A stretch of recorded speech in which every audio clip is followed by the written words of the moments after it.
Assalamualaikum warahmatullahi wabarakatuh. Rahmatullahi wabarakatuh.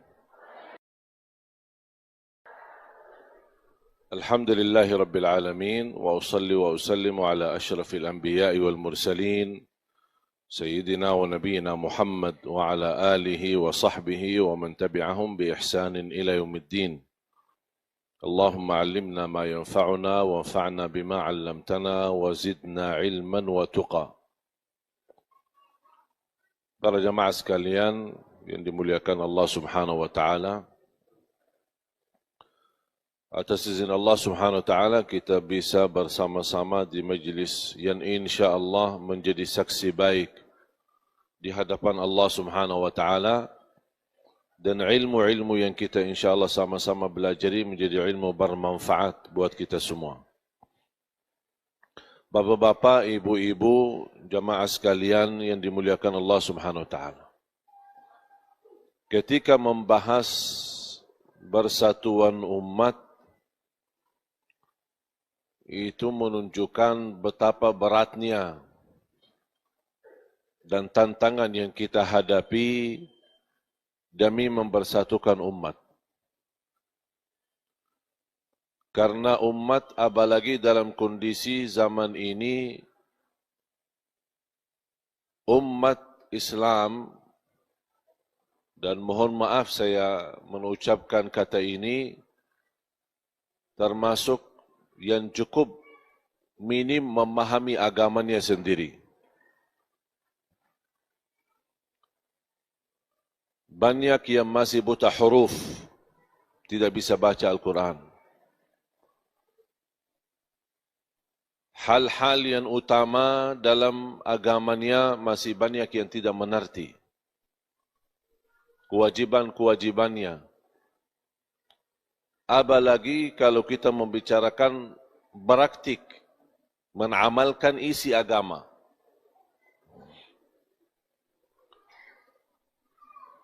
Jangankan hal-hal akidah, hal-hal kecil, masalah suci, masalah najis, masail fikih-fikih dalam salat, di luar salat, banyak yang kita tidak faham. Dan ini menunjukkan betapa umat Islam di zaman ini cukup menjauh dari agama, menjauh dari ilmu.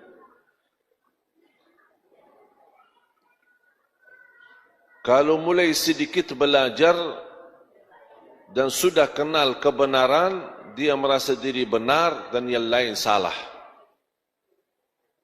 Dan itu sudah salah niat. Apalagi yang niatnya belajar, saya ingin belajar supaya meluruskan umat.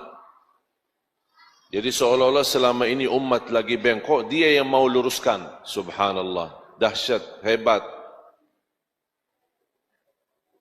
Ini sudah salah niat. Yang kita perlu fikirkan, meluruskan diri kita sendiri. Allah tidak akan mewujudkan perubahan kalau kita belum berubah diri sendiri. Inna Allah la yughayyiru ma biqaumin hatta yughayyiru ma bi anfusihim. Wujudkan Islam di hatimu, akan Allah wujudkan Islam di muka bumi. Kita sekarang ingin meletakkan syariah, menegakkan keadilan, melakukan Islam, mewujudkan khilafah. Tapi di hati kita masih jauh dari Islam. Bagaimana bisa terwujud? Allah tahu isi hati kita jauh dari Islam, jauh dari sifat sejahtera Islam, rahmatan lil alamin ya Islam. Bagaimana sifat karunia dan kemuliaan yang ada di Islam, kita masih jauh. Walaupun lidah kita bercita-cita untuk Islam, tidak cukup. Ucapan ini tidak cukup. Sumber bercintaan kita kepada agama Allah Azza wa Jalla, Islam adalah kalbu. Kalau kalbu ini benar-benar cinta dan dia menamalkan segala sesuatu lillahi ta'ala, sebelum amalan badan kita memperhatikan amalan kalbu. Jangan kita gerakkan dalam salat tapi ternyata tidak diterima salatnya. Ada disebutkan dalam satu riwayat yang diriwayatkan Imam Abi Dawud, Ibn Majah, An-Nasai, Orang salat 60 tahun salat, tidak ada satu yang diterima. Satu pun tidak diterima di sisi Allah. Padahal sudah berapa lama dia salat? 60 tahun. Apa sebabnya tidak diterima? Karena dia menghadapi Allah ketika dia lagi salat hanya gerakan badan. Dia tidak mengerti apa-apa daripada salat. Bacaannya tidak benar. Dia tidak faham apa yang sunnah yang kita lakukan di dalam salatnya. Belum lagi khusyuknya, belum lagi ikhlasnya. Makanya ada satu orang atau dua orang salat di saf pertama, sama-sama ruku', sama-sama sujud, sama-sama baca, bahkan sama-sama hafal. Tapi satu diterima, satu tidak diterima. Kok bisa jadi beda? Karena satu menghadapi Allah dengan hatinya.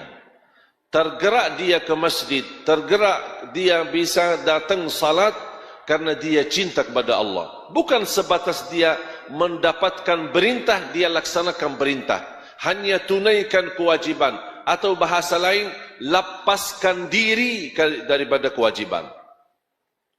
Banyak orang beribadah, Allah perintahkan, saya mau beribadah. Tapi tidak ada rasa cinta, mengapa saya beribadah?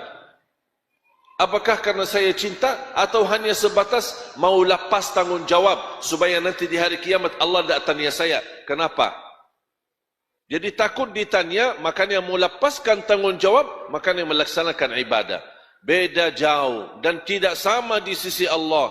Orang yang beribadah terdorong dia ibadahnya karena dia cinta kepada Allah. Dia mau dekat sama Allah. Dia senang, dia bahagia. Dia merasa nikmat kalau sama Allah Azza wa Jal. Yasta'nis billah. Dia merasa bahagia, bisa merasakan nikmatan yang luar biasa kalau dia lagi bersama Allah Subhanahu wa taala, melalui zikirnya, melalui salatnya, melalui tahajudnya, melalui baca Al-Qur'annya. Beda. Amman huwa qanitun ana al-laili sajidan wa qa'iman yahdharu al-akhirah wa yarju rahmata rabbih qul hal yastawi alladhina ya'lamun walladhina la ya'lamun innama yatadhakkaru ulul albab. Allah Subhanahu wa taala memberikan gambaran bagaimana orang-orang yang berdiri di tengah malam, salat tahajud dengan rasa khusyuk, dengan rasa takut, dia mengharapkan rahmat Allah dan takut dari azab Allah dan berkeinginan selamat di akhirat. Apakah orang yang tahu makna ini sama orang yang tidak tahu? Kata Allah, tidak mungkin bisa sama. Yang mengerti makna dan hakikat daripada ibadah sama orang hanya melaksanakan ibadah, hanya ingin tunaikan kewajiban saja. Kalau istilah hutang, bayar lunas. Ibadah bayar lunas, sudah tidak ada hutang lagi. Tapi bagaimana posisi kita di sisi Allah? Makanya ada sekelompok yang akan pertama masuk ke dalam neraka, ulama, hafizul Quran, dan orang-orang pahlawan atau orang-orang berjihad. Memberani. Ditanya hari kiamat, bagaimana kalian dalam kehidupan di dunia? Aku berilmu, belajar ilmu, menyebarkan dakwah demi Allah Subhanahu wa taala, lillahi taala. Kata Allah Subhanahu wa taala, kadzabta, kamu dusta, berbohong. Kamu berdakwah, belajar ilmu sambil dapatkan gelar ulama, dapat gelar tinggi supaya dipanggil dengan gelar tersebut. Bangga, senang, merasa nikmat. Makanya yang sudah niatnya seperti ini, ketika umat Islam diuji, dia tidak berani di depan. Tidak berani. Mengapa? Takut kehilangan jabatannya. Takut kehilangan lingkungannya. Takut kehilangan dukungannya. Orang-orang yang sayang, dia takut. Kalau saya jatuh, nanti tidak diundang lagi. Tidak diminta isi ceramah. Kalau tidak ada diminta isi ceramah, berarti tidak ada amplop. Kalau tidak ada amplopnya, berarti tidak ada uang.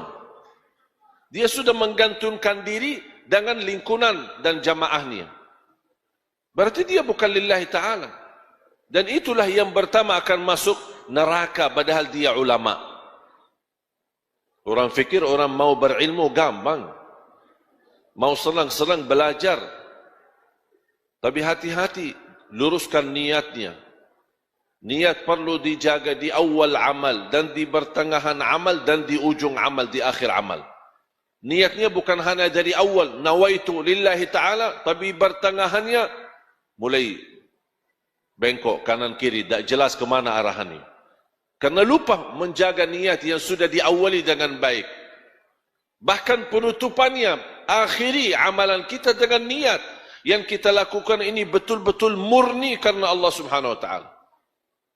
Hafizul Quran, penghafal Al-Quran, ditanya oleh Allah Subhanahu wa taala hari kiamat, bagaimana? Saya Allah hafal Quran untukmu karena Allah Subhanahu wa taala. Kata Allah, kadzabta, kamu bohong. Dusta, tidak benar. Kamu bilang membaca Al-Quran, menghafal Al-Quran supaya dipanggil hafiz. Senang dengan gelar hafiz. Di pojok dimuliakan, dorong jadi imam, senang. Saya hafiz. Bahaya itu. Makanya niat jamaah sekalian itu sangat sensitif. Dan beda ikhlas, riya sama syirik, bedanya sangat tipis. Kalau kita tidak berhati-hati niat, tidak menjaga niat, itu bisa hancur. Bisa amalan kecil, tapi niat baik, niat ikhlas, di sisi Allah jadi besar. Ada orang bangun musalla kecil musalla, mungkin hanya untuk beberapa orang. Tapi benar-benar lillahi ta'ala. Allah tahu niatnya. Ada orang bangun masjid megah besar, bisa memuat ribuan orang. Tapi supaya disebut-sebut, dipanggil, oh ini Pak, luar biasa, Bapak bangun masjid besar, megah. Allah tahu isi hatinya. Ternyata yang bangun musalla kecil lebih besar di sisi Allah daripada masjid tersebut. Karena menghadap ikhlas itu amalan tidak diperlukan diperhatikan apa dia kecil atau besar. Kalau bagi ikhlas yang kecil aja bisa jadi besar. Apalagi yang besar bisa jadi lebih besar. Makanya selalu saya berkata, dalam bahasa kalau kita diajak bersedekah, lebih baik sedekah sedikit ikhlas daripada banyak tidak. Itu salah. Seharusnya lebih baik banyak ikhlas daripada sedikit tidak ikhlas. Supaya belajar, jangan kita saya mau ikhlas pas saat kecil, saya mau ikhlas juga di sesuatu yang besar. Coba saya mau kasih contoh, karena ini ada kaitan dengan kebersatuan umat, masalah niat. Apa bedanya riya, syirik sama ikhlas? Man amila amalan li ajlin nas faqad asyrak. Barang siapa yang mengamalkan amalan karena manusia, dia jatuh dalam perbuatan syirik. Faham enggak? Faham? Saya ulang lagi. Siapa yang mengamalkan sesuatu karena manusia, itu namanya apa? Bukan riya ya. Terus riya yang mana? Hah? Riya apa? Pamer.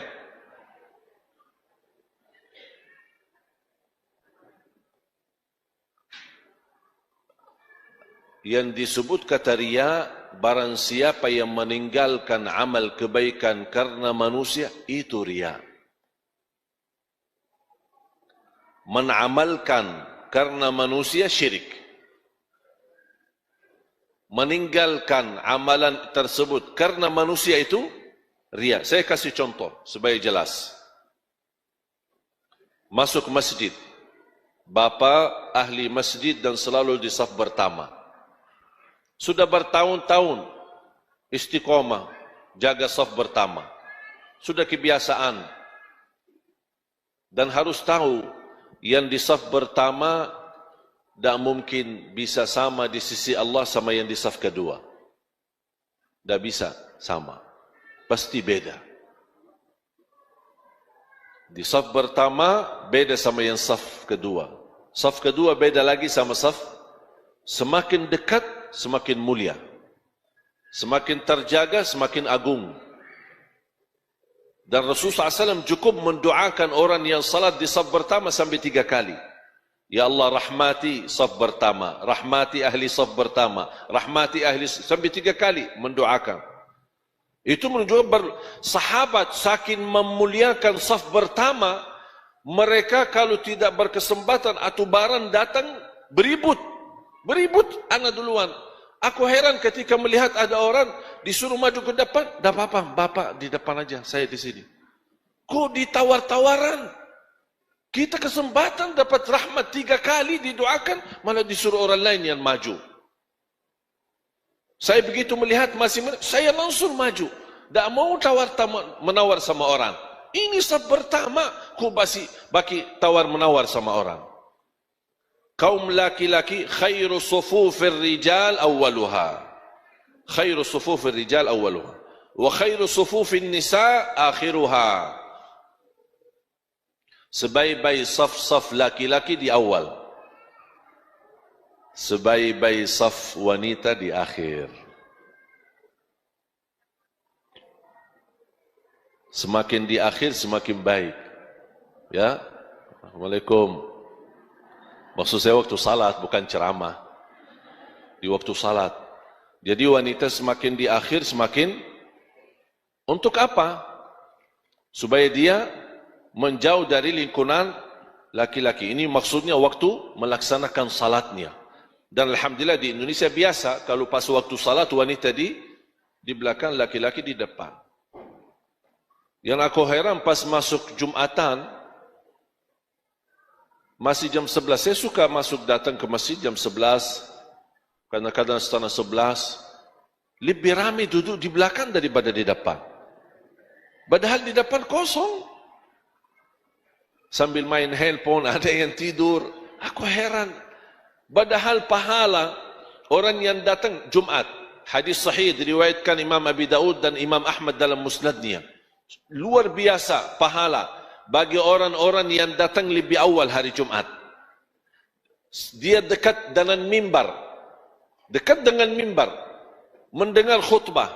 Bahkan dia jalan kaki dari rumahnya ke masjid. Dia datang jalan kaki, dia mandi sebelumnya. Dia mandi, kemudian berpakaian yang bagus, kemudian wangi-wangian, sampai dia datang duluan, dia jalan kaki, tidak naik, kata Rasulullah SAW dalam hadis, yamshi walam yarkab. Dia jalan dan tidak naik, artinya tidak naik motor, tidak naik apa-apa, jalan kaki. Akan mendapatkan setiap langkah, coba, setiap langkah pahala, puasa dan qiyamul lail 1 tahun. Setiap langkah puasa, pahala puasa 1 tahun dan qiyamul lail 1 tahun. Berarti kalau dia jaraknya dari rumah ke masjid 100 langkah, silakan hitung. Kalau 1 langkah saja dihitung, 1 tahun puasa, 1 tahun qiyamul lail. Itu hanya bagi orang yang datang duluan, lebih awal. Subhanallah, luar biasa. Mendekat mimbar, mendengar khutbah. Tidak berbicara sampai khutbah selesai. Jadi, banyak kesempatan, banyak peluang dari agama, kita bisa mendapatkan pahala yang begitu dahsyat, walaupun amalannya sederhana. Sedikit. Bapa di saf pertama, sudah bertahun-tahun menjaga. Dia cinta saf pertama. Jangankan saf pertama saja dia cinta. Dia tidak pernah terlewat takbiratul ihram sama imam. Sebagaimana di hadis yang diriwayatkan Imam Tirmizi, man shalla 40 yawman la tafutu takbiratul ihram kutibat lahu bara'atan. Barang siapa yang salat 40 hari tidak terlepas takbiratul ihram, tidak tertinggal. Imam Allahu Akbar, dia sudah standby Allahu Akbar. Selama berapa hari? 40 hari. Berarti 200 kali salat. Apa yang dia dapat? Dapat kebebasan, dari neraka dan dari kemunafikan. Dan hal ini orang munafik tidak bisa.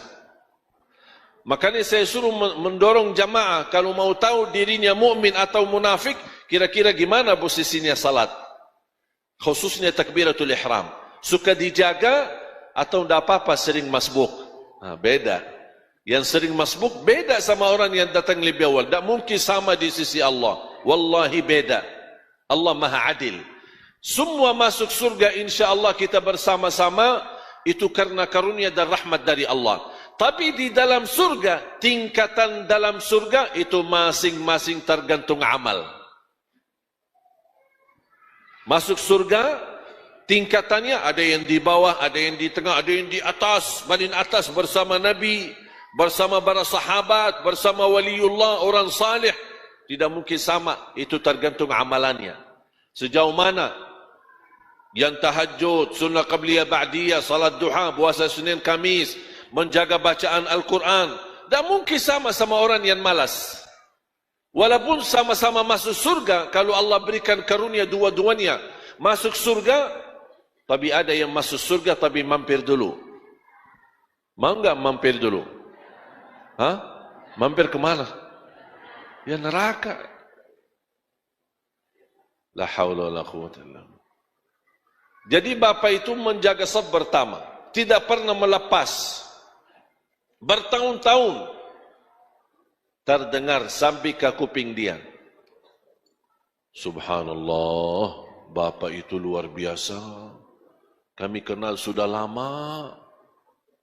Dia masih bertahan, kuat. Saf pertama selalu, tidak pernah telat.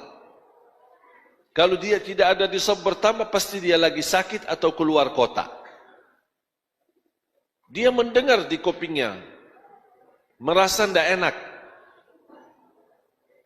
Perasaannya tidak enak. Mulai dipuji sama orang. Lingkungan, jamaahnya masjid. Besok-besok, pas waktu salat, dicari sama jemaah. Bapak di mana Bapak? Kok tidak ada? Pas habis salam, selesai salat, lihat ke belakang, Bapak ada di belakang. Kok Bapak kenapa ke belakang? Tidak enak. Perasaannya tidak enak, selama ini saya jaga lillahi ta'ala, malah orang-orang puji saya. Akhirnya saya mundur ke belakang, itu riya. Itu riya. Karena dia menamalkan awalnya karena siapa? Dia saf pertama lillahi ta'ala, dia tidak harap dipuji. Walaupun dipuji, dia tidak peduli. Walaupun dipuji, dia tidak, tetap komitmen, tetap istiqamah, menamalkan, hanya menjaga hati dan menjaga perasaannya supaya tetap lillahi ta'ala. Makanya ulama berkata jaga ikhlas di awal amal, di pertengahan amal dan di akhir amal. Mungkin dimulai di awali dengan baik, di pertengahan, namanya manusia, ada ujian, ada bangga diri, ada hal-hal yang bisa merusak ikhlas kita. Hati-hati kita jaga. Nanti saya kasih doanya, bagaimana supaya Allah lindungi kita dari sifat riya dan terjaga ikhlas kita lillahi ta'ala. Jadi ketika Bapak mundur di saf belakang, karena dipuji, dia meninggalkan kebaikan. Kan saf pertama sesuatu kebaikan. Dia mundur ke belakang, mundur dan dia tinggalkan kebaikan tersebut, itu namanya riya. Terus, kalau ada orang saya mau di saf pertama, tapi Allah tahu niatnya, dia melakukan ini supaya mau jadi ketua masjid. Anak mau, lihat ini, saya fantas jadi ini imam. Saya fantas yang jadi di depan. Karena saya alhamdulillah bertahun-tahun saya selalu di saf pertama. Nah, Allah tahu niatnya, kita kan dah tahu. Kita tidak boleh hukum orang niatnya, tapi saya hanya menjelaskan hukum. Karena dia dari awal niatnya beda, berarti dia melakukan karena manusia ingin dapat dudukan, ingin dapat dipuji. Berarti selama dia menamalkan bukan riya lagi, tapi dia berbuatan syirik. Karena ibadah semestinya karena Allah, tapi dia jadikan ibadah karena manusia. Terus ikhlas apa? Selamat dari dua-duanya. Amalkan lillahi ta'ala dan dijaga istiqamah. Itu aja. Bukan karena manusia, dan saya tidak mau tinggalkan kebaikan karena manusia. Kalau bahasa sederhana, orang yang ikhlas sama saja di hatinya. Dipuji, tidak dipuji, disukai, disenangi, tidak disenangi, tidak dihina, dicaci maki, sama aja. Kalau dia dipuji,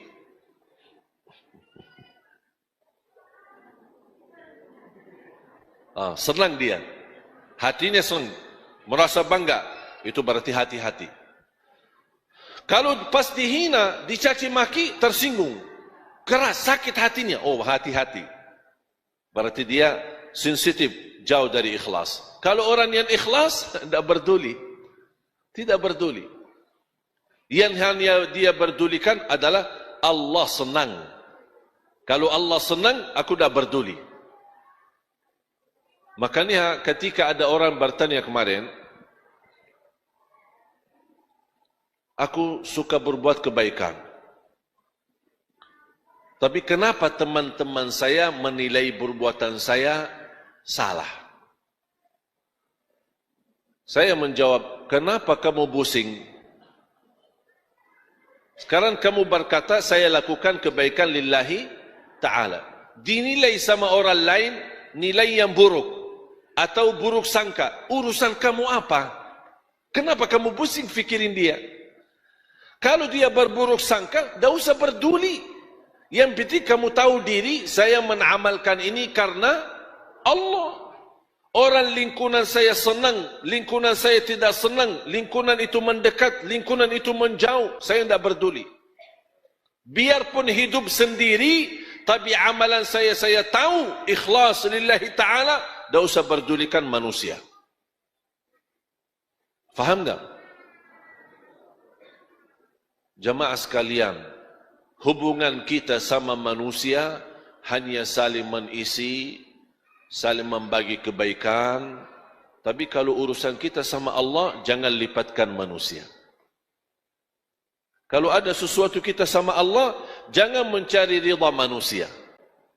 Aku berdakwah, aku ingin mendapatkan masa yang banyak, aku ingin mendapatkan orang memuji cara dakwah saya, ada orang ini. Hati-hati, berarti sudah tergeser dari kebenaran. Jangankan dia jatuh riya, bisa dia jatuh ke dalam syirik. Na'udzubillah min zalik. Ada satu doa di hadis yang sahih yang dibacakan oleh Nabi Muhammad sallallahu alaihi wasallam. Dan menurut saya itu doa memohon perlindungan dari riya. Memohon perlindungan dari riya. Allahumma inni a'udzu bika an usyrika bika syai'an wa ana a'lam wa astaghfiruka lima la a'lam. Allahumma, coba sama-sama. Allahumma inni a'udzu bika an usyrika bika syai'an wa ana a'lam wa astaghfiruka lima la a'lam. Ya Allah, aku berlindung kepadamu dari segala perbuatan syirik yang saya tahu, dan aku istighfar dan memohon ampun dari perbuatan yang saya tidak tahu. Yang dimaksud apa? Berlindung kepada Allah dari perbuatan yang bisa menjatuhkan saya dengan sengaja kepada syirik, atau bisa menjatuhkan saya tidak sengaja dengan syirik. Aku berlindung kepada Allah dari perbuatan syirik yang sengaja atau tidak sengaja. Apalagi hal-hal yang tidak sengaja. Kalau yang sengaja, insya-Allah kita memohon berlindungan, dan insya-Allah kita orang mukmin tidak mau sengaja-sengaja dengan sungguh-sungguh kita melakukan syirik. Tidak ada orang mukmin sengaja melakukan syirik. Tapi kita memohon berlindungan. Tapi yang sering terjadi adalah sering kita jatuh dalam syirik, jatuh dalam riya, tapi kita tidak tahu, tidak sadar itu riya. Kita tidak sadar itu syirik.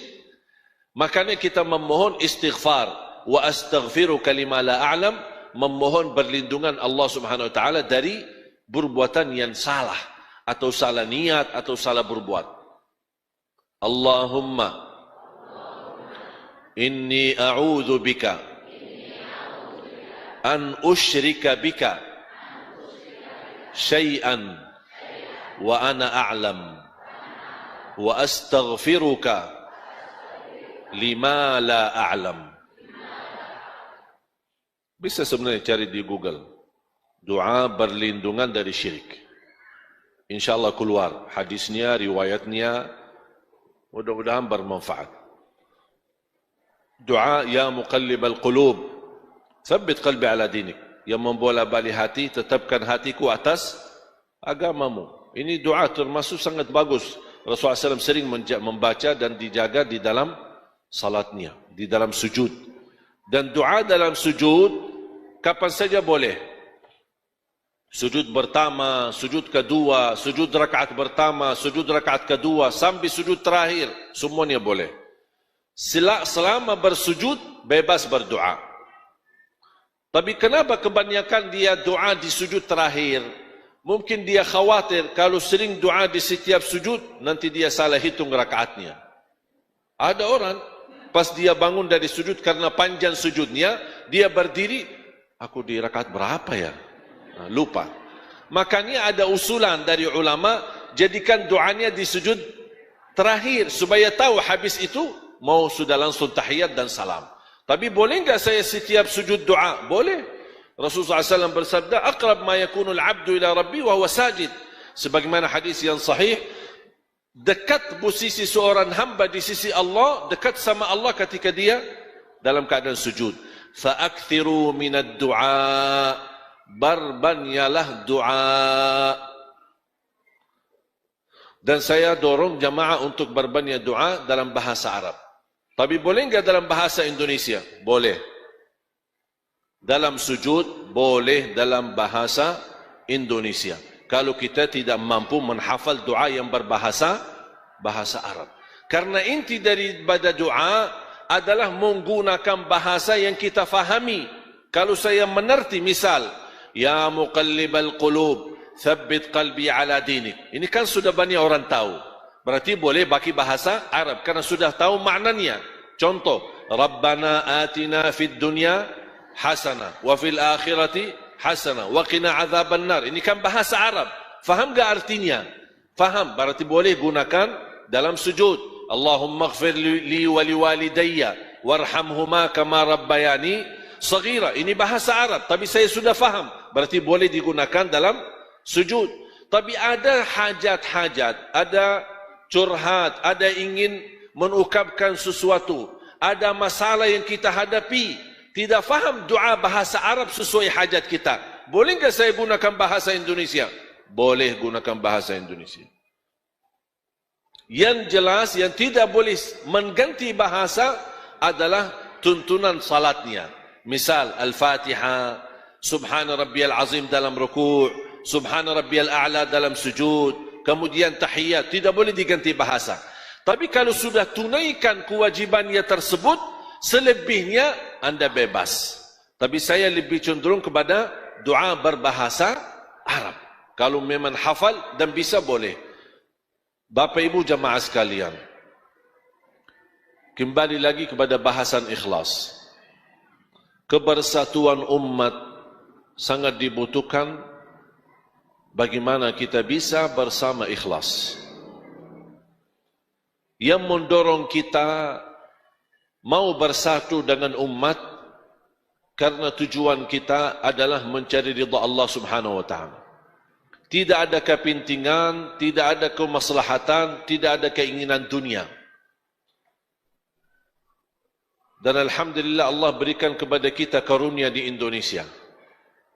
Di dalam beberapa kasus ketika kita menghadapi tantangan dan ujian, bela Islam, bela Al-Quran, kemudian untuk saudara kita di Palestina, alhamdulillah terlihat betapa umat Islam Indonesia luar biasa bersatu. Tammatan alumni Al-Azhar, alumni University Madinah, alumni Hadramaut Yaman, alumni Sudan, alumni dari mana-mana, beda-beda pendapat, beda-beda pemahaman, beda-beda aliran, tapi bisa mereka di satu panggung, di satu bersama-sama untuk Islam. Dan ini yang kita harapkan, bisa terjadi berbeda di antara kita, itu hal wajar. Jangan harap Bapak Ibu, tolong fahami ini, jangan harap Bapak Ibu satu saat umat Islam bisa bersatu dalam satu pandangan. Jangan harap itu. Walaupun beda pandangan, beda pendapat, tapi kita bisa bersatu. Jangan gara-gara perbedaan mengakibatkan bermusuhan, itu bahaya. Bisa terjadi beda pendapat saya sama Anda, tapi tetap kita bisa bersama-sama kawan, sahabat, mau salaman sama saya, mau mencintai saya karena Allah Subhanahu wa taala, mau membagi sama-sama berjuangan, walaupun pandangan saya dengan Bapak Ibu beda. Jangankan kita, Bapak Ibu, suami istri sering dalam rumah tangga ada banyak pandangan. Pandangan istrinya melihat kalau urusan rumah nampaknya ibu yang lebih pandai dan lebih faham. Bapak ikut campur dengan beda pandangan. Kalau berantem, gara-gara perbedaan pandangan, mekelahi setiap hari, hancur rumah tangga, kehilangan sakinah mawaddah rahmah. Tapi kalau kita fahami posisi pandangan ibu di dalam rumah jauh lebih memahami dari pandangan bapa dalam urusan rumah. Tapi dalam urusan keluar rumah, bapa lebih pandai, lebih bijaksana daripada urusan ibu. Makanya kita harus saling mengerti, saling memahami bagaimana posisi, dan kita simpankan posisi masing-masing di tempatnya yang benar. Jamaah sekalian dimuliakan Allah Subhanahu wa taala. Mulai di Indonesia beredar persoalan yang mengakibatkan perpecahan. Dan sebab kita, kalau kita kembali mengetahui dan mendalami isinya, ternyata hal-hal kecil sebenarnya. Perbedaan yang terjadi di tengah kita. Sedangkan perbedaan bukan baru sekarang, tapi ada dari zaman Nabi Muhammad sallallahu alaihi wasallam. Ada yang berkata dalam hal fikih wajar kalau kita beda pendapat. Ada mazhab Syafi'i, ada mazhab Maliki, ada Hambali, ada Hanafi. Kalau dari segi turutannya Hanafi, Maliki, Syafi'i, baru Hambali. Karena Hanafi di zaman awal, kemudian baru habis Imam Hanafi, Abu Hanifah, kemudian Imam Maliki, habis Imam Maliki bersama Imam Syafi'i belajar sama Imam Maliki, kemudian Imam Ahmad Hambali, dan Imam Ahmad Hambali pun sempat belajar sama Imam Syafi'i. Dan subhanallah, dengan berbeda pandangan, saya tidak pernah baca buku Imam Maliki protes sama Imam Syafi'i. Padahal Imam Syafi'i murid sejati Imam Maliki, murid terdekat Imam Maliki, tapi tidak pernah protes. Tidak pernah Imam Maliki berkata, ini murid durhaka, habis sudah belajar bersama saya, kok dia bikin mazhab sendiri. Ya beda pandangan. Dan kita harus fahami, ketika muncul berbeda pandangan, bukan berarti beda Quran dan beda hadis. Sama, Imam Maliki punya Quran, sama dengan Quran yang ada di Imam Syafi'i. Tapi kenapa kok bisa menjadi perbedaan? Karena beda memahami ayat tersebut.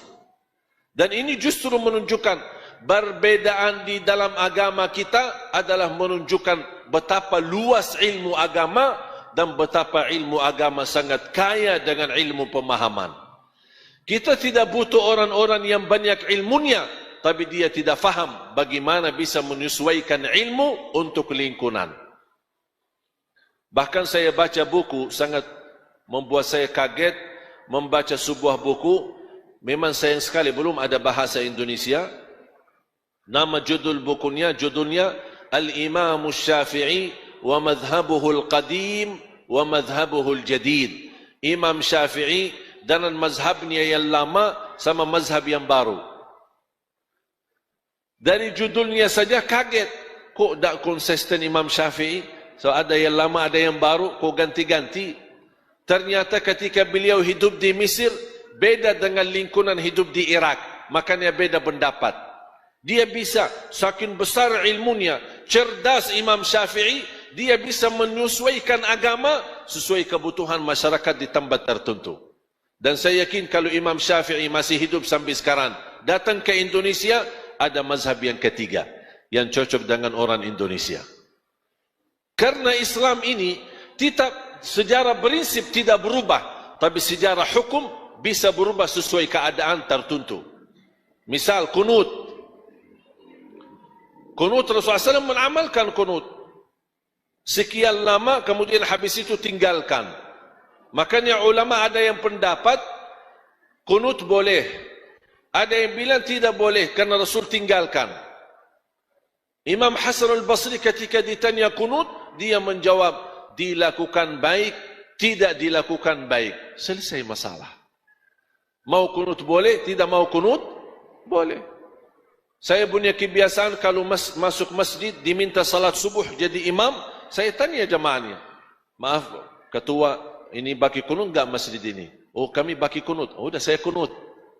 Pak, ini masih baki kunut enggak? Oh kami enggak baki kunut, enggak biasa baki kunut. Udah saya tidak kunut. Masa saya seharusnya pendapat baki kunut, maksa-maksa masjid yang tidak biasa kunut, saya harus baki kunut. Ribut lagi nanti sama jamaah masjid. Apa masjid ini jahar bismillah? Ya, jahar bismillah. Saya jahar bismillah. Apa masjid ini bismillah sir? Ya, kami sir di sini. Ya, saya sir bismillah. Tidak. Kenapa ribut-ribut? Nah, saya datang ke masjid tidak baki kunut. Maaf Pak, saya jadi imam dan saya mau baki kunut. Kalau Bapak dah mau, silahkan ganti jamaah yang lain. Kita yang datang bukan masjid kita. Ribut lagi. Subhanallah. Jangan fanatik terhadap pendapat kita.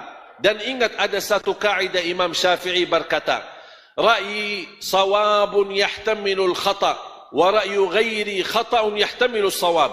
Pendapatku benar bisa jadi salah, pendapat orang lain salah bisa jadi benar. Tolong hafal. Pendapatku benar bisa jadi salah, pendapat orang lain salah bisa jadi benar. Apa yang saya sampaikan selama ini, saya percaya dan yakin tidak bakal 100% diterima sama jamaah. Tidak mungkin 100%. Ada orang yang ikut pendapatku karena dia memang senang sama saya. Ini beda niat kan? Karena dia tidak mau mengikuti mana yang benar atau mana yang salah, tapi dia karena dia senang sama guru tersebut, senang sama ustaz ini, makanya dia ikutin. Bahkan ada yang berkata, pokoknya saya tidak mau tahu, kalau Syekh Ali yang bicara, saya terima 100%. Jangan begitu. Jangan fanatik sama seorang.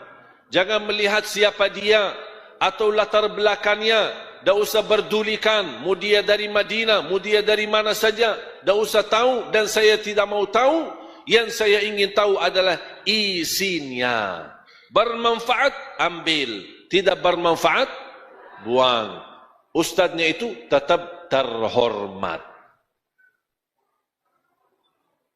Masuk masjid, sebelum datang, mau tahu.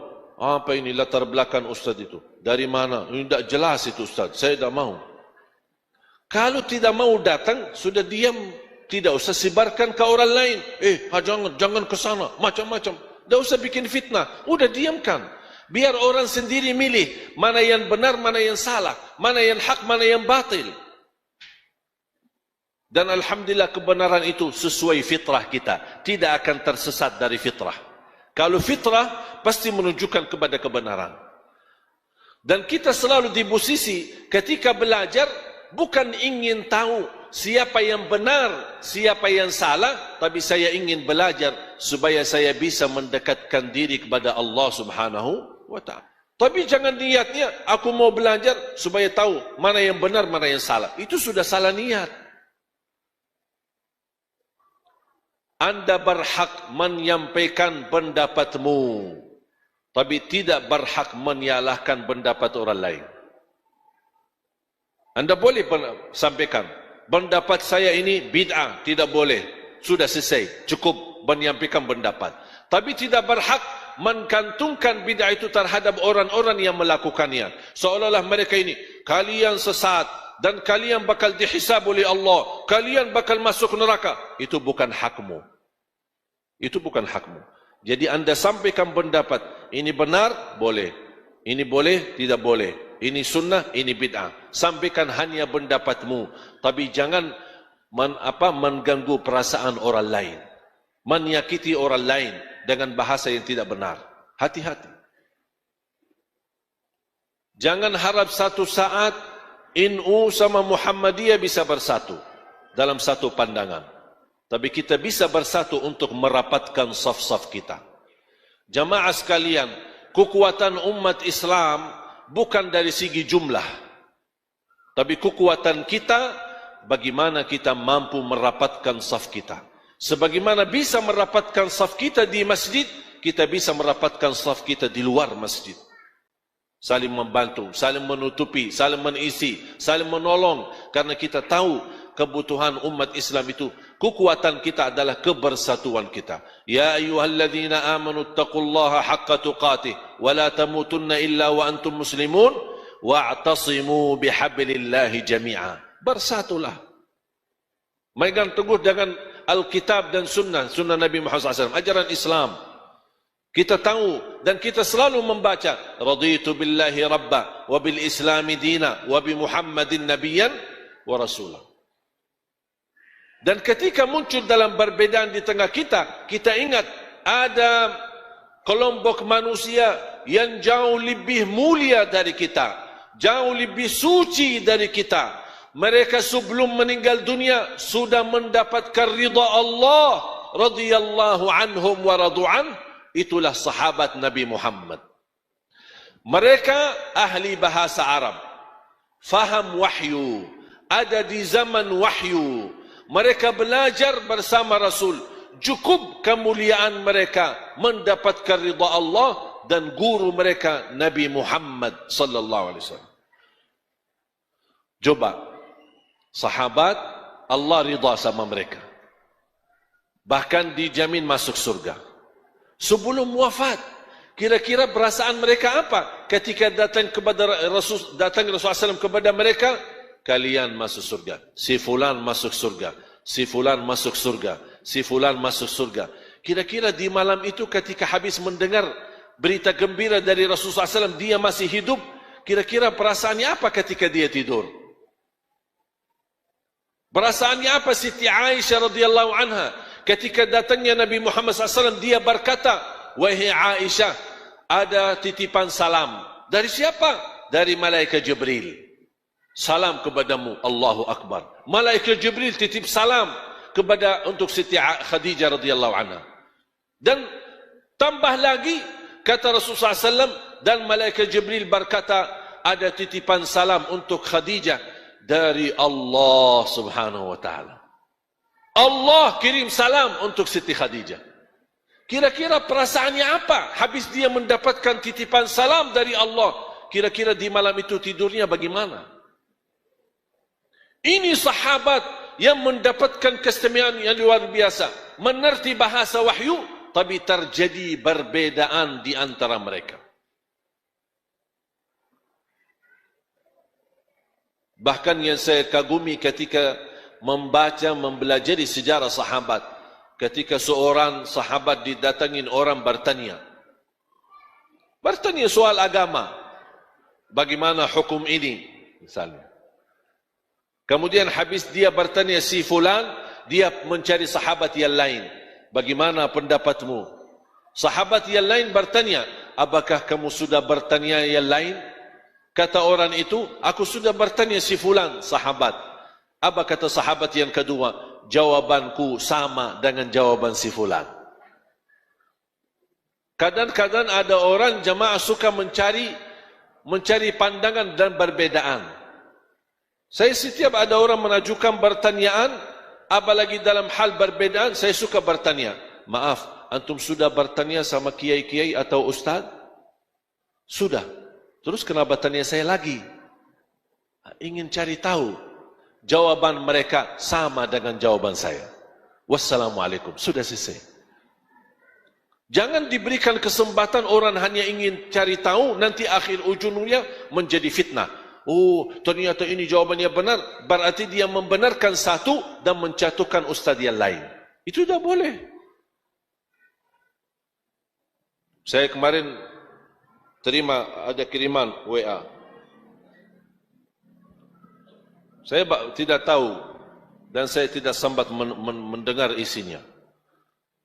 Terlihat dari judulnya, dia kirimkan ke saya WA, waspadalah dari pemikiran Syekh Ali Jabir. Begitu saya melihat, saya tidak mau buka linknya. Saya langsung telefon kepada orang yang kirim. Urusan kamu apa kirim yang seperti ini? Apa syaitan tidak punya orang lain mewakili untuk bikin fitnah? Kamu jadi sekarang berwakilan dari syaitan, menebarkan fitnah. Udah tidak usah tahu. Tak, saya cuma ingin beritahu Syekh supaya hati-hati sama Ustaz si fulan. Apa urusan saya sama Ustaz? Mau senang-senang, dia mau caci maki saya, dia mau hina saya. Urusan dia nanti sama Allah. Inna ilayna iyabahum, thumma inna alayna hisabahum. Saya bukan orang yang menghisab manusia. Bebas dia mau bicara apa saja. Prinsip saya satu. Sebagaimana saya belajar sama guru saya. Kalau ada orang memberikan komentar, saya berdoa, ya Allah, kalau apa yang disampaikan si fulan benar, ternyata saya salah, ampunilah kesalahan saya. Ya Allah, ternyata komentar dia tidak benar, ampunilah dia. Sudah selesai. Kita saling mendoakan. Tak harus saya balas. Dia ngomong ini, saya balas lagi. Dia balas bicara lagi. Dia berantem. Dah habis. Dah bakal habis. Sampai kapan? Besok dia terbitkan buku kesesatan si fulan. Saya balas lagi. Membalas buku lagi. Aduh, fisik umat, tenaga umat, pemikiran umat dihancurkan untuk saling mendapat dan saling menghancurkan. Mengapa? Makanya orang Yahudi ketawain kita. Dilihat umat Islam saling berantam masalah urusan-urusan kecil. Sedangkan sahabat terjadi perbedaan. Ada satu cerita. Rasulullah sallallahu alaihi wasallam perintahkan golongan sahabat untuk salat asar di Bani Quraidah. Mohon Bapak Ibu fahami cerita ini. Ada Yahudi kelompokan di kota Madinah, kan ada beberapa golongan Yahudi yang tinggal di kota Madinah. Ada beberapa golongan. Ada Bani Quraidah, ada Bani Nadir, ada Bani Qainuqa'. Mereka ada buat perjanjian sama Rasul. Apa isi perjanjian? Mereka boleh hidup di Madinah, tinggal di kota Madinah. Ini cerita sesudah hijrah. Mereka boleh tinggal di Madinah, aman, damai, bebas beraktivitas ibadah agama mereka, boleh berbisnis, tapi ada catatan. Kalau ada seorang musuh datang serangi kota Madinah, kalian punya dua pilihan. Ini bicara Rasul kepada Yahudi. Boleh anda bersama kami melawan musuh, atau kamu diam di tempat. Tapi tidak boleh kalian bersama musuh lawan kami. Jelas gak perjanjian? Jadi anda tidak mau bersama kami, membela kami, melawan musuh, boleh. Itu hak anda. Boleh. Tapi anda tidak boleh bersama musuh lawan kami. Mengapa? Karena kami izinkan kamu tinggal di kota Madinah, aman, damai, kita menjaga agamamu, aktivitas ibadahmu, usaha-usahamu. Masa habis kami jaga semua, kamu nanti bersama musuh lawan kami? Orang Yahudi setuju, tanda tangan. Okey. Waktu perang Al-Ahzab, 10,000 pasukan Quraisy datang masuk kota Madinah. Perang Al-Khandaq, Al-Ahzab. Bani Quraidah mengkhianati perjanjian. Dia keluar dari dan membuka karena kota Madinah di saat itu sudah tertutup, tidak bisa lewat. Ternyata orang Yahudi Bani Quraidah membuka jalur melalui kampung mereka supaya kufar Quraisy bisa masuk untuk serangi kota Madinah. Ini kan pengkhianat besar. Alhamdulillah Allah selamatkan dan Allah berikan pertolongan ya umat Islam dan bisa mengalahkan mereka. Habis itu apa? Habis selesai perang, mereka sudah pulang, selesai. Kemudian Rasulullah SAW mengutuskan beberapa sahabat untuk bertemu Bani Quraidah. Membahas, mengapa kalian mengkhianati perjanjian? Karena mengkhianati perjanjian itu di dalam perjanjian hukumannya adalah mati. Rasulullah SAW kirimkan sahabat, kalian salat asar di Bani Quraidah. Salat asar di Bani, maksudnya apa? Di kampung Bani Quraidah. Perjalanan dari Masjid Nabawi ke kampung Bani Quraidah cukup jauh. Mereka habis salat zuhur bersama Rasul, mereka jalan. Dalam perjalanan, tiba waktu asar. Terjadilah berbeda pandangan di antara sahabat. Pecah menjadi dua golongan. Satu, salat asar di jalan. Yang kedua, tidak mau salat asar di jalan. Dan dia berkata, aku ikuti perintah Rasul, salat asar di kampung Bani Quraidah. Udah, selesai masalah. Habis selesai jalan, melanjut. Selesai tugas, pulang. Ketika mereka sampai ke kampung Bani Quraidah, golongan yang kedua yang belum salat asar, ketika mereka tiba di Bani Quraidah, sudah tiba waktu maghrib. Asar belum, maghrib sudah tiba. Mereka melaksanakan salat asar qadha, kemudian salat maghrib. Habis selesai tugas, mereka pulang, bertemu Rasul. Ya Rasulullah, terjadi perbedaan di antara kita di dalam perjalanan. Kelompok A salat asar karena salat di awal waktu lebih baik. Yang golongan kedua tidak mau karena mengikuti perintahmu ya Rasulullah salat asar di Bani Quraidah. Kira-kira ya Rasulullah siapa di antara kita yang benar? Rasul menjawab, dua-duanya benar. Satu perintah tapi beda pandangan. Tidak ada perbedaan, ini sumber perintah Nabi Muhammad. Tidak ada perbedaan, itu hadis. Tidak ada perbedaan, itu diucapkan oleh Rasul. Tapi yang terjadi perbedaan, memahami perintah tersebut. Bagaimana bisa dipraktik, bagaimana bisa diamalkan, itulah yang menjadi perbedaan. Dan Rasulullah SAW membenarkan dua-duanya. Sekarang, mohon maaf Bapak Ibu, kita tidak punya Rasul. Kita tidak punya Nabi Muhammad. Kalau ada masalah perbedaan, kita datang, ya Rasulullah, mohon maaf, ada perbedaan, siapa yang benar? Kalau Rasul masih ada, dan dia berkata, yang benar A, boleh. Atau yang benar B, kita ikutin. Tapi Rasul tidak ada. Berarti terimalah perbedaan yang ada. Kalau anda sudah memilih salah satunya, dengan merasa itu yang benar, tidak berhak untuk menyalahkan yang lain. Abalan, jangankan masalah fikih, ini kan masalah fikih, berbeda di antara sahabat. Bapak Ibu, masalah akidah pernah terjadi berbeda di antara sahabat. Ada orang berkata, ini kan akidah usul, ini akidah dasar agama, kita harus bersatu, tidak boleh berbeda pandangan dalam akidah. Akidah ada usul, ada furu'. Tidak semua usul. Ada usul, ada furu'. Sama dengan fikih. Ada usul, ada furu'. Di dalam perbedaan sahabat, pernah terjadi dalam furu' akidah, berbeda pendapat. Apa persoalan akidah berbeda pendapat di antara sahabat? Apakah Nabi Muhammad waktu Isra Mi'raj sudah melihat Allah atau tidak? Sudah melihat Allah atau tidak? Kira-kira apa? Kita tahu Isra Mi'raj, Nabi Muhammad dari Makkah ke Madinah, betul? Dari Makkah ke Masjidil Aqsa, betul? Percaya? Dari Masjidil Aqsa ke mana? Langit ketujuh, inda Sidratil Al-Muntaha. Di situlah bertemu dengan Allah. Pertanyaan saya, apakah bertemu Allah langsung atau hanya melihat cahaya Allah? Ayo, yang berkata langsung angkat tangan.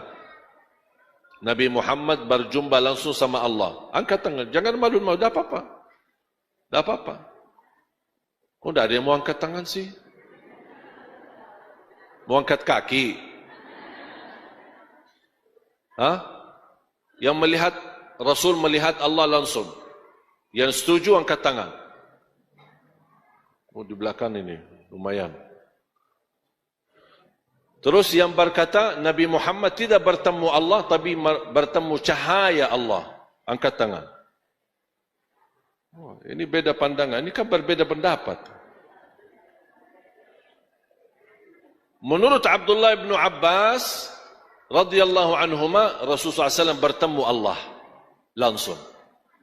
Menurut Siti Aisyah, Nabi Muhammad tidak bertemu Allah, tapi bertemu cahaya Allah. Itu kan berbeda pendapat.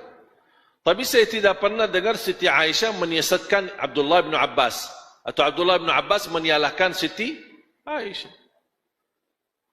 Apalagi perbedaan itu tidak ada kaitan dengan keselamatan kita di akhirat. Misal contoh, beredar satu kabar atau satu rekaman membahas masalah orang tua. Orang tua Nabi Muhammad. Yang bisa jawab, insyaAllah saya kasih hadiah. Orang tua Nabi Muhammad masuk surga atau masuk neraka? Ayo. Yang kata masuk surga, angkat tangan. Yang kata masuk neraka, angkat tangan.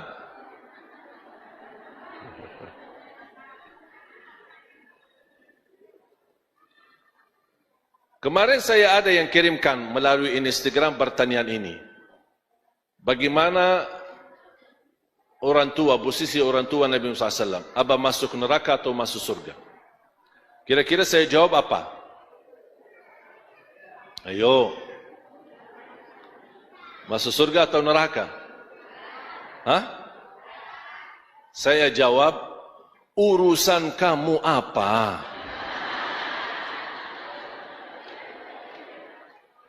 Ini namanya dalam agama, ilmu tidak ada manfaatnya kita tahu. Mengapa? Karena tidak bakal ditanya oleh Allah. Tak bakal ditanya oleh munkar nakir. Mengapa kita sebarkan fitnah? Kalau sudah menjadi tradisi kebiasaan orang tahu Rasulullah SAW sebagai orang tua masuk surga, sudah tidak usah banyak lebar bahas. Masuk surga, masuk neraka, apa nanti. Tidak ada urusan kita. Yang ditanya oleh Allah adalah salat kita, iman kita, akhlak kita, itu yang harus dijaga. Karena ini bisa menimbulkan fitnah, kehancuran umat, itu gara-gara persoalan yang seperti ini. Karena menurut saya, persoalan ini adalah persoalan yang sensitif. Banyak orang bisa tidak terima kalau dibilang masuk neraka. Makanya, tidak usah dibahas, menurut saya tidak usah dibahas. Saya sering diajukan, tidak mau saya jawab. Karena itu bukan dalam area bertanggungjawab kita. Beda kalau duduk di majlis ilmu, yang duduk bersama kita adalah orang yang cerdas, luas ilmunya, memiliki banyak pandangan, fahami 4 mazhab, fahami bahasa Arab, dia fahami isi Quran, fahami nasikh mansukh, khas am, mutlak muqayyad, dia betul-betul mendalami agama. Kita di sini dialog. Ayo kita bersama-sama. Karena semua faham. Tapi bagi orang awam, apa yang mau dibahas? Apa yang mau dibahas? Teliti, mendalami masalah ini. Apa pandangan ulama ahlus sunnah? Apalagi kata ini, kata. Terus, orang awam tidak bakal faham. Karena mereka maunya yang sederhana. Apalagi selama saya belajar di Indonesia atau bersama tinggal di Indonesia, saya sudah tahu karakter orang Indonesia. Maunya yang mudah, enak, dan masuk surga. Tidak usah yang pusing-pusing, tidak mau dia. Makanya jangan disusahkan, itu daya berfikir. Maunya yang enak, mudah, apalagi amalan. Amalan yang sederhana, mudah diingat, mudah diamalkan, mudah dihafal, dan dapat pahala besar. Sudah selesai, itu orang Indonesia, sudah selesai. Bikin pusing, bikin tambah lagi bingung. Kalau orang yang sudah berilmu, belajar banyak, sudah duduk di sana, duduk di sini, belajar di Madinah, belajar di Mesir, belajar di Yaman, memiliki pandangan yang luas, memiliki wawasan yang besar, boleh duduk bersama sejarah ilmiah, kita gali masalah ini. Kita masuki, kita detail, kita bahas. Tapi ini cocok sama-sama faham ilmu. Karena mereka tidak akan membawa perasaan yang berbeda atau bertentangan. Tapi bagi orang awam, menurut saya, persoalan ini sensitif, tidak perlu dibahas. Tolong sampaikan kepada umat ilmu-ilmu yang bisa membuat umat ini memperbaiki ibadahnya, memperbaiki hubungannya sama Allah, memperbaiki akhlaknya, bisa menjaga kebersamaannya. Dan banyak contoh-contoh perbedaan-perbedaan di antara para sahabat, perbedaan di antara para ulama, termasuk perbedaan di antara mazhab sendiri, para mazhab sendiri, banyak. Saya akhiri satu contoh.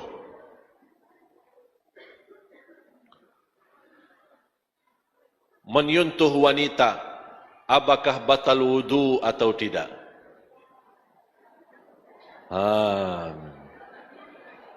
Ayo, jom. Saya sebenarnya ingin akhiri cerita ini. Saya tidak ingin anda mendapatkan ilmu sebatas aku tahu batal wudu dan sudah pulang. Tidak. Tapi saya ingin memberikan hanya tambahan wawasan supaya anda bisa ketika menghadapi satu perbedaan, anda sudah punya wawasan yang luas dan melabangkan dada untuk menerima perbedaan. Jangan tujuannya saya mau tahu siapa yang benar, siapa yang salah. Jangan. Kalau sudah mau tahu siapa yang benar, siapa yang salah, berarti anda akan memilih satu dan menjatuhkan yang satu. Tapi saya ingin mencari yang terbaik. Bukan fanatik ustaz, bukan fanatik kiai, bukan fanatik siapa-siapa. Saya hanya ingin tahu ibadah saya benar dan ingin mendekatkan diri kepada Allah Subhanahu wa taala. Karena kita semua tujuan kita ingin mendapatkan ridha Allah dan amalan kita diterima di sisi Allah. Menyentuh wanita, batal wudu atau tidak? Saya akan cerita pandangan mazhab untuk hanya memberikan tambahan wawasan. Menurut mazhab Imam Syafi'i batal. Menyentuh wanita batal. Menurut Imam Hanafi, bersentuhan yang dimaksud di dalam Al-Quran yang membatalkan wudu bukan bersentuhan kulit, tapi berhubungan suami istri. Karena dalam bahasa Arab, lamastum beda sama lamastum.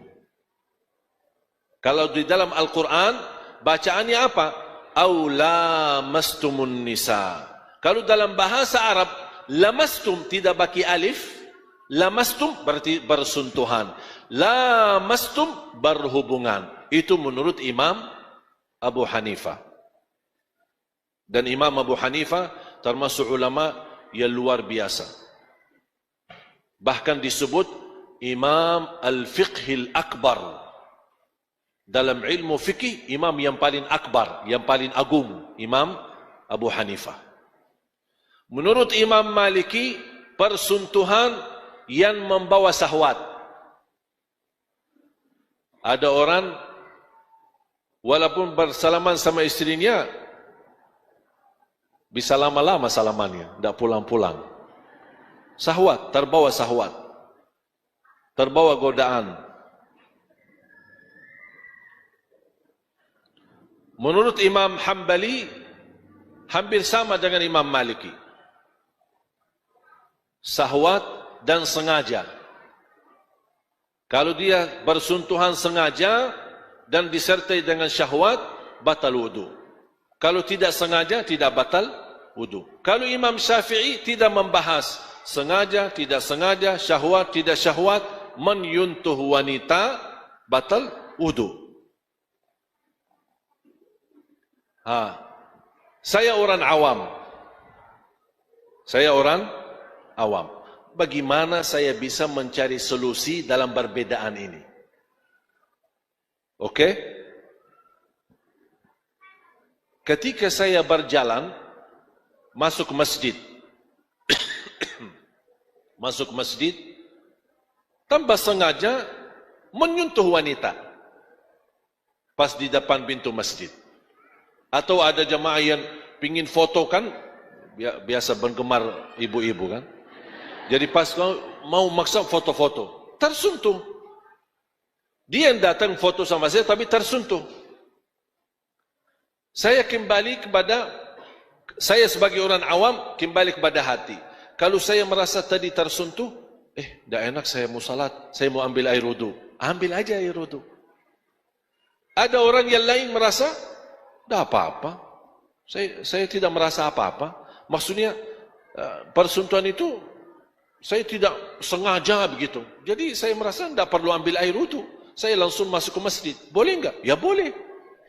Dia tidak ada merasa sesuatu yang aneh gitu. Biasa-biasa aja. Bagaimana kita sebagai orang awam bisa saya posisikan?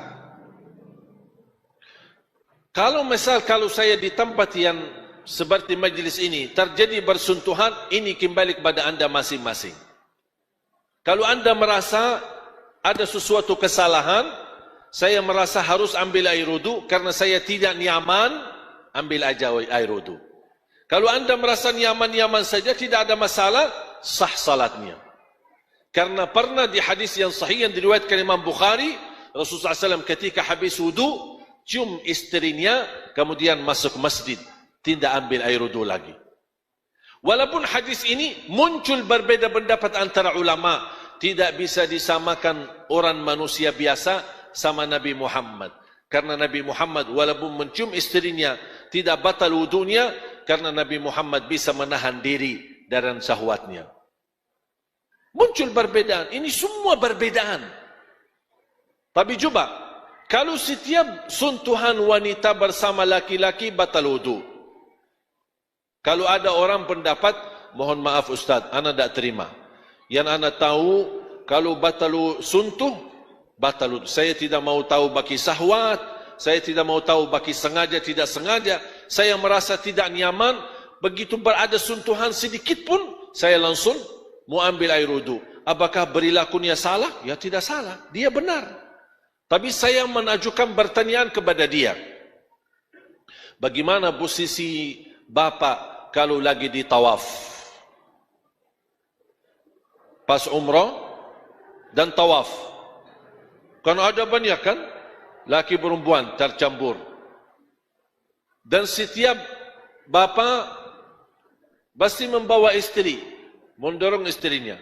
Tak bisa kita menjaga ada lingkungan kanan kiri jamaah. Tersentuh. Gimana posisi bapak? Apakah setiap bersentuhan di saat wudu, tawaf, kita mau ambil air wudu? Gimana? Kan dia tadi kan protes. Dia mau setiap bersentuhan harus ambil air wudu. Saya sekarang bertanya, gimana posisi bapak kalau lagi di area Ka'bah sedang tawaf? Ribuan orang kanan kiri. Pasti bersentuhan tidak akan mungkin terus terjaga. Gimana kalau bapak pendapatnya harus setiap sentuhan ada wudu?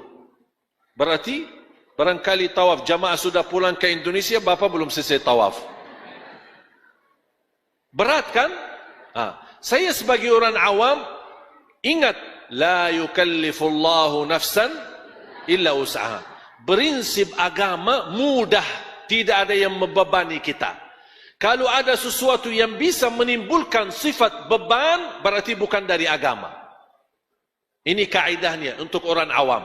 Berarti kalau anda di masjid seperti ini, tidak bisa disamakan hukum sebagaimana kita lagi di tawaf. Jadi mohon maaf, bisa berlaku mazhab Imam Syafi'i di sini, tapi belum tentu bisa berlaku mazhab Imam Syafi'i ketika kita di tawaf. Mengapa? Bukan karena saya suka Imam Syafi'i atau tidak senang Imam Syafi'i, tapi karena prinsip agama, la yukallifullahu nafsan illa usaha. Prinsip agama memberi yang termudah, selama yang termudah itu tidak berdosa. Bahkan Rasulullah SAW ketika diberikan tawaran, pasti Rasulullah SAW memberi yang termudah bagi umatnya. Karena Rasul tidak ingin umatnya dibebankan dengan ibadah. Faham? Berarti jamaah sekalian kita masih butuh banyak belajar. Banyak belajar. Bisa satu ayat terjadi banyak berbeda pemahaman. Satu ayat tapi beda menimbulkan hukum dan pemahaman. Saya baca hukum fikih masalah jama' kasar.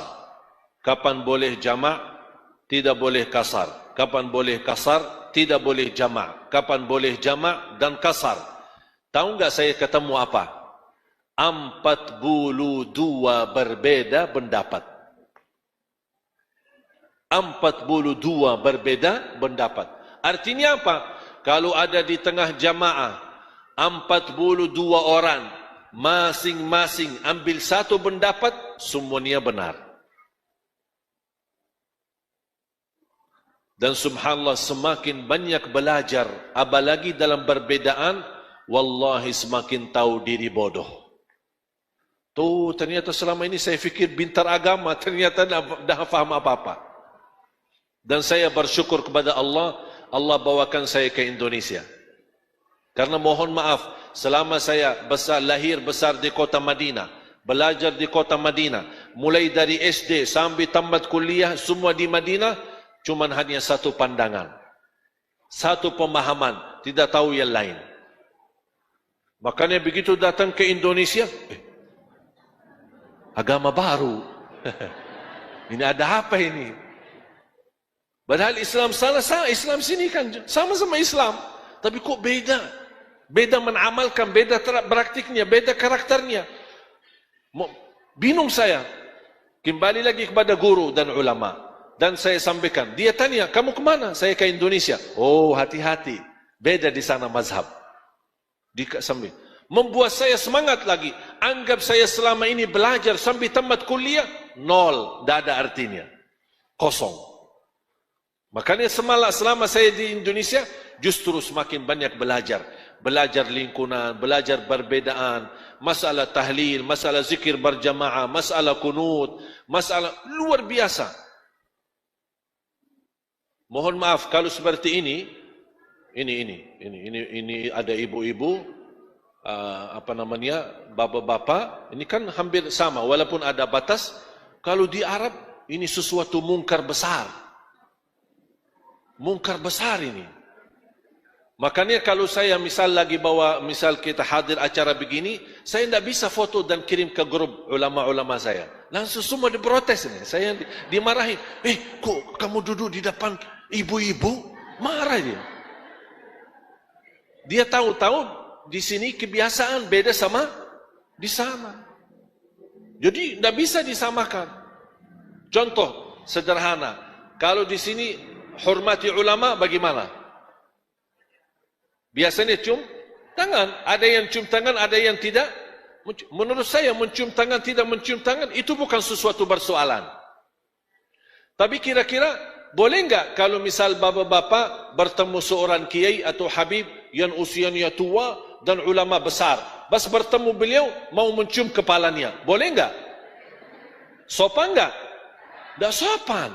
Oh kalau di Arab, yang tidak sopan malah mencium tangannya.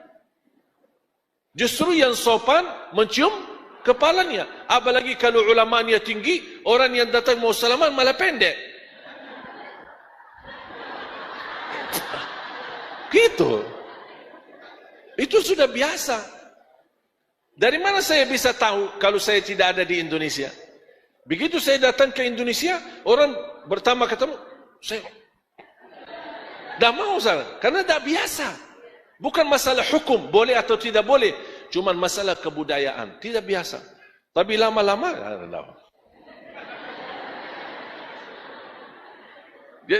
subhanallah, makanya subhanallah, wallahi, selama anda belajar, belum tentu bisa berilmu, kalau belum bisa menghidup dalam lingkungan yang berbeda. Di Indonesia, di Arab, apalagi di Afrika. Di Afrika banyakkan ikuti mazhab Maliki. Jadi ketika kita melihat orang yang selama ini kita di Madinah, tahu begini. Kalau di Afrika, di Sudan dan lain-lain, rata-rata melepaskan tangannya. Kalau saya melihat, apa ini orang ini Syiah ini.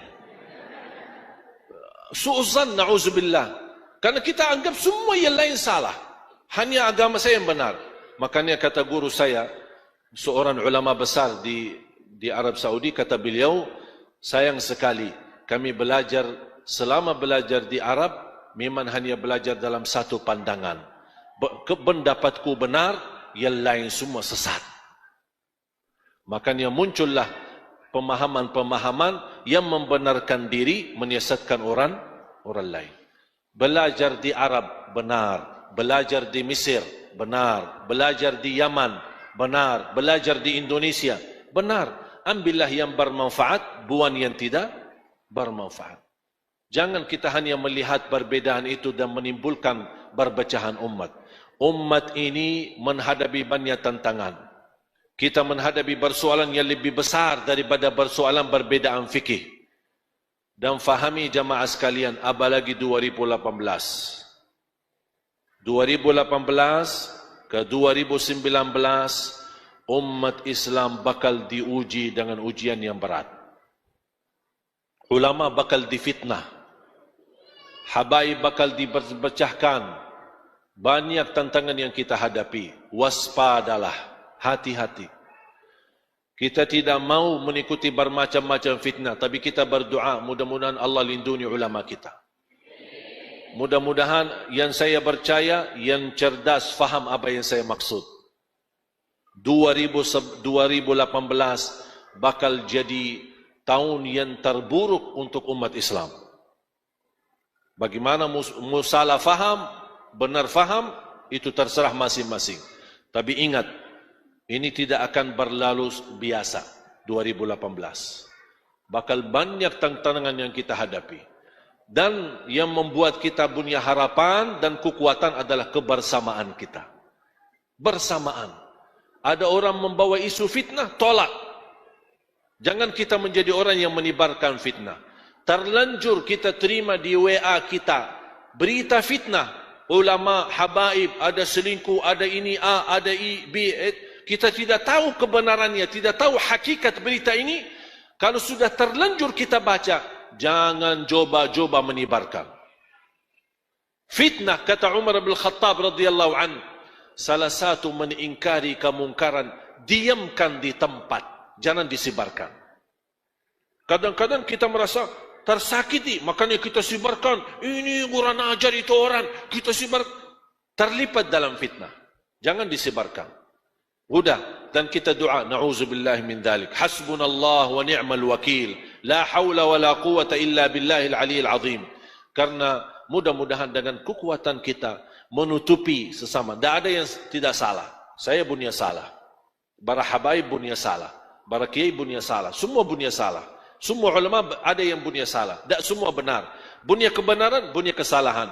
Tapi kita sejarah orang mukmin melihat yang positif lebih banyak daripada yang negatif. Kalau seorang punya sifat positif lebih banyak daripada negatif, itu berarti orang itu benar. Karena tidak ada yang bisa sempurna. Yang maksum dari kesalahan Nabi Muhammad SAW. Yang lain bisa semua salah. Bisa semua benar, bisa semua salah. Makanya lihatlah yang benar dan manfaatkan, tutupilah kesalahan dan doakan. Setuju? Mudah-mudahan Indonesia dalam lindungan Allah Subhanahu wa taala. Saya tidak harap bisa terulang Indonesia dijajah. Tapi mudah-mudahan dengan kebersamaan kita. Karena di beberapa bulan lalu, subhanallah luar biasa, berita sangat panas mengenai Indonesia. Ketika Indonesia menjadi bahasan dunia, termasuk di Amerika, di Arab, di TV Al Jazeera dan TV-TV yang lain. Bagaimana umat Islam ketika keluar damai, demo besar, aksi bela Islam, keluar jutaan umat, ini menjadi bahasan dunia. Ternyata umat Islam mampu dengan kebersamaannya, dengan kebersatuannya mendatangkan presiden di lapangan. Dan ini belum terjadi di dunia. Itu baru di Indonesia. Tidak ada presiden manapun yang merespon aksi bela atau aksi demo. Tidak ada. Tapi umat Islam dengan kebersamaannya, dengan kekuatannya, kebersamaannya bukan karena jumlahnya, tapi karena kebersamaan. Satu tujuan, satu target, lillahi ta'ala, ikhlas, membela Islam, Allah subhanahu wa ta'ala turunkan presiden datang. Makanya jemaah sekalian, ingat, kembali lagi, kekuatan kita, rapatkan saf kita. Sudah, kalau ada masalah di antara kita, ayo kita sama-sama saling memaafkan, saling mendoakan, saling menutupi. Karena apa yang nanti kita hadapi, wallahi bakal parah. Tantangan yang berat. InsyaAllah saya percaya, Bapak Ibu masih mempertahankan Islam iman. Tapi yang saya khawatirkan, anak dan cucu Bapak Ibu, apakah masih mereka Islam iman sampai akhir hayat? Apakah besok kalau kita dipanggil oleh Allah, anak dan cucu kita masih mau mendoakan kita karena dia Islam atau sudah murtad? Kita tidak tahu. Karena kita masih hidup saja melihat dengan mata sendiri betapa banyak tantangan dan fitnah akhir zaman. Mudah-mudahan kita semua dilindungi oleh Allah. Dilindungi anak-anak kita, dilindungi keluarga kita, dan dilindungi negeri kita. Indonesia menjadi negeri yang ma'mur, baldatun tayyibatun rabbun ghafur, dan diberikan oleh Allah subhanahu wa ta'ala kepada kita pemimpin yang taqwa, pemimpin yang adil, pemimpin yang amanah, pemimpin yang jujur, pemimpin yang ikhlas melayani rakyatnya ya dzal jalali wal ikram. Birahmatika ya arhamar rahimin, علمنا ما ينفعنا وانفعنا بما علمتنا وزدنا علما وتقى. ربنا آتنا في الدنيا حسنة وفي الآخرة حسنة وقنا عذاب النار. وصلى الله على سيدنا نبينا محمد وعلى آله وصحبه وبارك وسلم والحمد لله رب العالمين. آخر الكلام سبحانك اللهم وبحمدك أشهد أن لا إله إلا أنت أستغفرك وأتوب إليك. Mohon maaf saya baru ingat ada pesan. Karena saya mohon maaf terpaksa ke bandara, saya lanjut ke Pontianak, Kalimantan Barat. Doakan insyaAllah kami sedang membebasi lahan di daerah Bogor. Antara Cibubur dan Bogor, kurang lebih 4 hektar. Dan Alhamdulillah sudah terkumpul hampir lebih dari 5.000 meter membebaskan lahan. Yang insyaAllah menjadi cita-cita saya, lahan ini akan menjadi pusat pendidikan Al-Quran untuk anak-anak kita. InsyaAllah generasi-generasi yang akan datang, saya sudah koordinasi dengan guru-guru besar, imam-imam besar, Masjidul Haram, Masjid Nabawi, Masjid Qiblatain, yang insyaAllah mereka komitmen untuk sering datang ke tempat kami, ke Indonesia, untuk selalu memberikan pencerahan untuk Indonesia. Supaya Indonesia tetap bersama-sama dilindungi oleh Allah Subhanahu Wa Taala. Makanya siapa yang minat, ada tim kami di luar, yang minat untuk terlibat dalam menwakafkan sebagian, mudah-mudahan insyaAllah menjadi saksi baik dan sedekah jariah untuk kita semua. Barangkali kita belum bisa menghafal, tapi insyaAllah 1 meter, 2 meter yang kita sedekahkan, yang kita wakafkan, insyaAllah akan menjadi saksi baik dan syafaat bagi kita nanti di hadapan Allah Subhanahu Wa Taala. Amin ya rabbal alamin. Kurang lebihnya mohon maaf, wabillahi taufiq wal hidayah. Wassalamualaikum warahmatullahi wabarakatuh. Subhanakallahumma bihamdika asyhadu an la ilaha. Semoga bermanfaat yang sudah subscribe. Semoga diberikan kesehatan dan keberkahan. Wassalamualaikum warahmatullahi wabarakatuh.